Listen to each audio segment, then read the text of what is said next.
Hi, and welcome. I'm Karen Sullivan with lifehealthmore.net. And it's a great day. It's Monday. It's raining cats and dogs here in St. Louis. But nonetheless, every day is a good day when you're, as I had a client used to say, on the right side of the grass. Today is wellness ingredient number 8. We have been working through the month of March with the wellness ingredients, and this is the last. Now, it's not my last posting that I'm going to do. It's not my last show. That show on Thursday is going to wrap up the 8 ingredients and tell you how to work with them and how to understand what they are in your life and how all of them work toward fitness. But today we are talking about spirit or God. We are talking about a belief system. Now, in the years that I have been doing this one-on-one coaching with people, I have occasionally had people that often people that don't believe the way I believe. We're all distinct, I think. And but we've had people who feel that they don't believe in God, or they understand, and they'll revert and they'll say, well, there's a universe and there's the energy, and I see that as all being relevant. I respect every viewpoint, and through the years I have attended various kinds of churches in my search for understanding. But the key for you to understand is the fact that we all believe in something. You can see my Cardinals thing here. Well, if you're in St. Louis, you are a Cardinals fan. You believe that they're going to go for it this year. Every ounce of you is right there, okay? See, the pineapple. In colonial times, I used to live in Williamsburg. The pineapple is a sign of hospitality. And so there was the belief that having that there was a way of expressing the welcome and thanks for coming to guests that came into your home. Now, obviously, it was not the common man, but in the governor's palace, it certainly would have been there. Okay.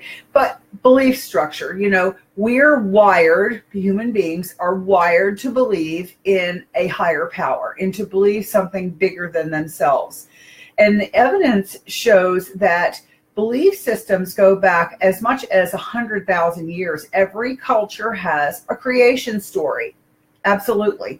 There are stories and there are legends that tell of morals and values, and they give guidance and for ethics to understand how to live and how to grow. The American Indian, every culture has stories. Okay. And so those things represent the fact that we do want to, and perhaps need to, believe in something bigger than ourselves.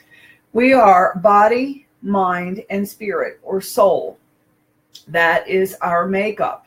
And I believe that we need a purpose. Now, when I work with my clients and I do my seminars, I talk about the fact that we're human beings. And if you look at the human part of us is logical.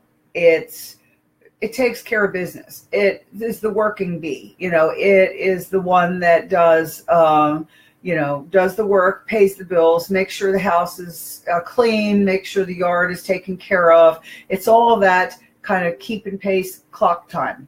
And in reality, in the real world. And then the being part of us. Now, the being part of us is a little bit more spirit, is the part of us that is more creative, that is the dreamer, that has a great imagination.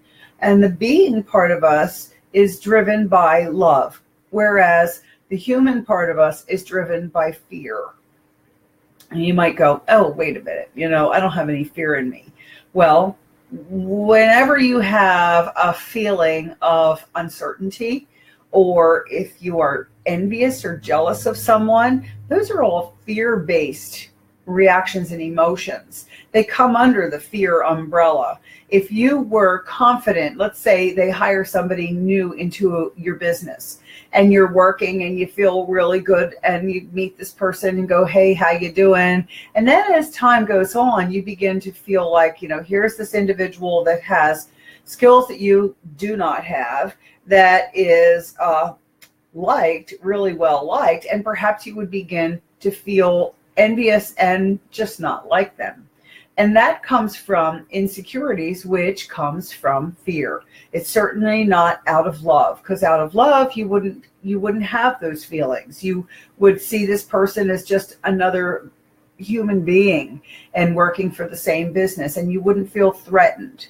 But humans have this clock time thing, this weights and balances, this tit for tat kind of a thing. That's the way a human works and operates, and that's our makeup. The being is the part that is the softer. It is the compassionate. It is the part of us that does believe in deep within in a higher power. Why do you think AA has been so successful through the years? Because they really channel their people to work toward that part of themselves that believes that they can't do what needs to be done in order to not drink or not use drugs. Okay. So there is the real concrete evidence that has been around for years that counting on a higher power is what makes people in AA successful. You know, they have things that they have to do in the physical world that the human being has to do. There are things that they have wronged people, so they have to go and make amends with them. But the bottom line is that is all driven by the belief that they'll have help along the way. Because if we try to do it on our own, it's just not going to work. I think of it like this. If I am going through life and I am going to the gym and teaching classes and counting repetitions or using my gym boss or shouting out commands or checking people's bodies and all this, you know, if that's all there was to life, I don't think I would really care to be doing my job. I wouldn't be able to see it as being something that is worthwhile, that it's even something staying with. You know, if this is all I have, I can't imagine if I was still in the jobs where I was a secretary or where I was in the restaurant business and managing a restaurant. I mean, I enjoyed it.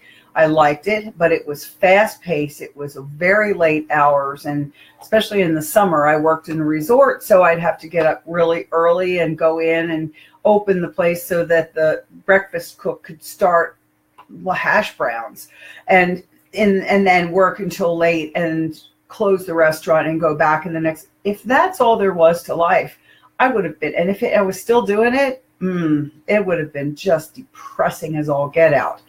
We need a purpose. We need a purpose. Life without a purpose is like a road trip without a destination, just sort of drifting around, you know. If you want to love your life, and I do love my life, what I make out of my job is the possibility of changing lives. I want people to feel better and move better and be stronger and protect their backs and enjoy living because they have the energy to do it. If that were not my purpose, my passion, I wouldn't be doing it anymore. I really wouldn't. So remember that we do want to make a difference.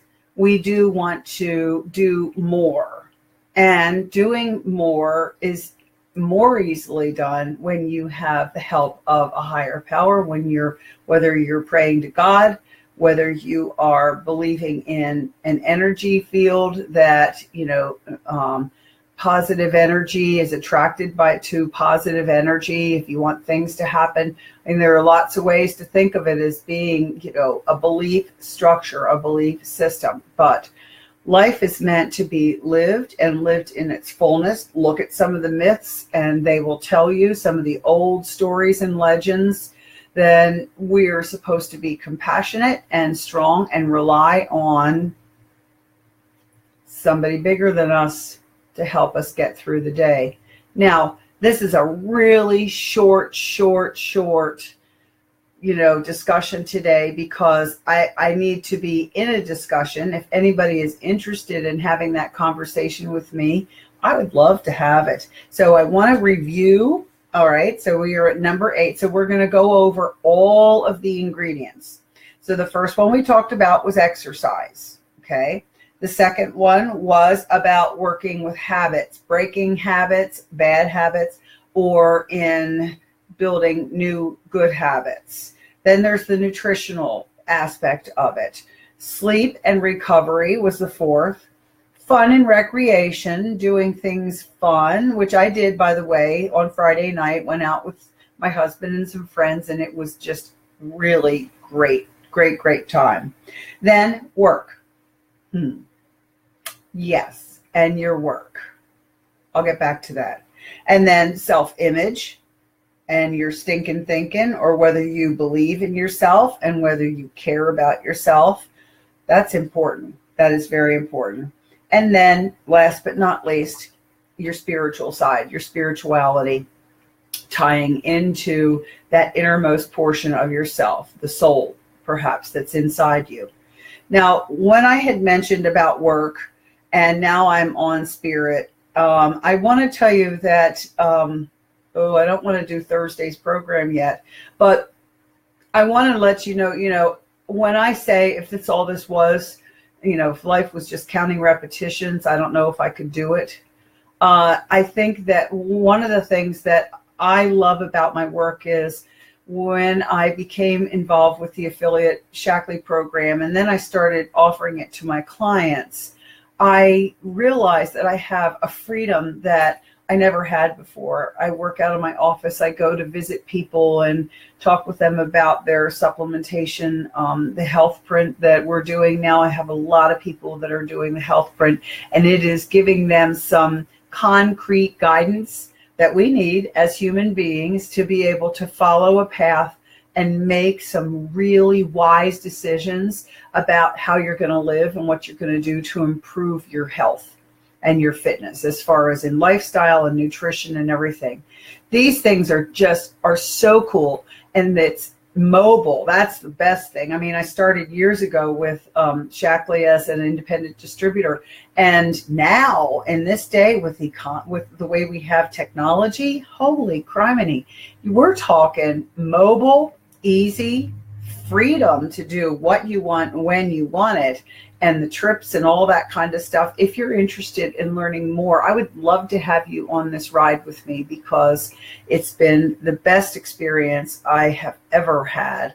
And I would love to help you to make the little bit of income or a lot of income. So don't forget, follow your spirit, follow your heart. And that's what makes me share this with you today. I hope that you have a great afternoon, with or without rain. This is Karen Sullivan with lifehealthmore.net. Follow me on, I started to say Instagram. Don't do Instagram. On YouTube and on Facebook at Life Health More. And please share my stuff. Don't just give me a thumbs up. That's very kind and nice and great, but I need you to subscribe and share and let your friends know about the things that I have to offer. The more people I can help, the happier I am. Take care.